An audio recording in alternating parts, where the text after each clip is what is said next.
ইসরায়েলে একের পর এক বিস্ফোরণ, মুহুর্মুহু বোমায় তেহরানে বাড়ছে প্রাণহানি। আক্রান্ত না হলে প্রতিবেশী দেশে আক্রমণ করবে না ইরান। রাতে বড় হামলার ইঙ্গিত যুক্তরাষ্ট্রের।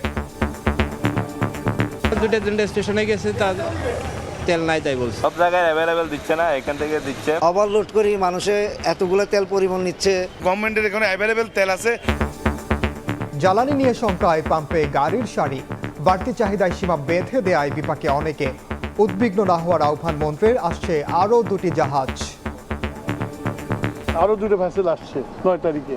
সুতরাং আমাদের যে শর্টেজ পড়ার কোনো সুযোগ নাই। দেখছিলেন প্রধান শিরোনাম।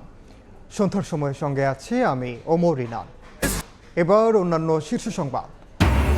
পরিকল্পিত জাকাত বন্টনে 10 থেকে 15 বছরে দারিদ্র্য বিমোচন সম্ভব। এতিম ও আলেমদের সম্মানে ইফতারের প্রধানমন্ত্রী। রমজানকে লোভের মাস না করার আহ্বান।